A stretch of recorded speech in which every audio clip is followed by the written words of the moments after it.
today, guys. In today's video, I'll be reviewing the GOL sniper rifle in Battlefield 4. This gun is also referred to as the GOL Magnum Sniper or GOL Sniper Magnum, whatever you prefer. So let's get into it. This weapon can be unlocked through the Eagle's Nest assignment in the 2nd Assault DLC and is available for the Recon class only. Now, the requirements for completing the assignment are to obtain 1 sniper rifle ribbon and kill 5 players while atop the towers on either Caspian Border or Operation Firestorm within a round. So just climb primary tower on Caspian Border or Firestorm and pop off 5 or so kills and you'll unlock the GOL. A little bit of background about the gun: it's a German-made bolt-action rifle produced by GOL-matic and is currently being used by the German police. It's based on the Mauser M98 Magnum system and can be used in a tactical or sporting setup. It fires a .338 Magnum round and has a maximum damage of 100 within about 5 meters and drops down to 59 in about 140 meters. However, from personal testing, I found that the maximum damage dealt of a body shot is only 93. I tested it with multiple attachments, multiple sights, and on multiple sections of the body, and I was always getting 93 at close range. We don't have the exact bullet velocity, but after testing it myself, I'd say it's around 550 meters per second, give or take. It's about the same as the J&G 90, which isn't all that great. It's not bad, but it won't be the best rifle at extreme long ranges. So damage-wise and bullet velocity, there's not much that the GOL brings to the table. Another slight disadvantage is that it only holds 5 rounds within its magazine and 1 in the chamber.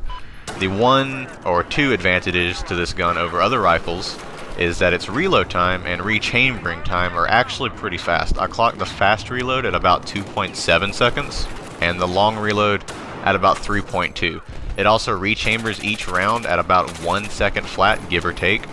Both of these stats are pretty solid for a sniper rifle and indicate that it would be pretty good as a close to mid-ranged aggressive sniper rather than a long range. Another thing pointing towards this gun being more aggressive is that its hipfire is better than almost all of the other rifles. It also has the least kick whenever you're firing multiple shots. So let's talk about this gun's attachments.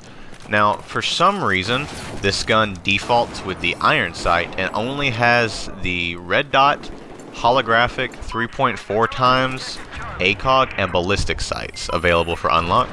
There's no 8 times or hunter or any of that, the typical sniper rifle scopes. I'm not sure why. I think DICE really wanted this to be a close-ranged weapon. While long range isn't exactly its strong suit, you could equip the ballistic scope with variable zoom and bipod. That setup would do pretty well. However, I think this rifle is a little more suited for close to mid-range combat. Out of all of the attachments, I found myself having the most success with the ACOG sight, laser sight, and the straight pull bolt. Since the only attachments for the barrel are the muzzle brake and suppressor, that one's really up to you. Now, if you do choose to go with the suppressor, make note that this will decrease your hipfire accuracy, which is one of the highlights of the gun, and it'll decrease your bullet velocity, which already isn't all that great in the first place, so you might want to throw in the laser sight. Now, that's not going to increase your bullet velocity, but that will bring back some of your hipfire accuracy. I honestly found the GOL quite fun to use once I unlocked it in certain situations, but overall, I'm not too impressed.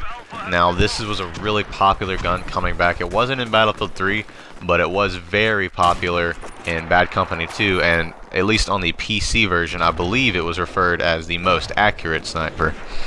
Now, the challenge for getting this, I actually had a very rough time doing. This may not be the case for everybody, but for me, getting on top of the tower in Caspian Border was almost impossible just due to the second it starts, everyone was trying to go and do the levolution and have the tower collapse and everything. And then whenever I was on Operation Firestorm, I was using the SRR-61 while I was trying to get this. And I would go to the top of that tower, but then I'm just basically a sitting duck. Another thing with the Firestorm tower is that on the very top, if you're standing on the very top of the tower, the enemy can actually turn a valve that makes fire come out, and that'll burn you and kill you pretty quickly, which is easy to avoid. Just stand on the railings on the sides of the tower rather than the top. But it's really just that the tower on either map really is kind of the key focus and center appeal. That's where all the snipers are looking in the first place, and for me personally, it was just kind of hard to keep from grabbing all the attention. That's really the only problems I had with the assignment. As for the gun itself, like I said, it's defaults with the iron sights, which isn't necessarily a bad thing, but unlike most guns where it takes 10 or so kills to unlock the next sight or attachment, for the GOL it takes 30, which isn't too bad, but it just takes a little bit longer to unlock the first sight, which is the ACOG.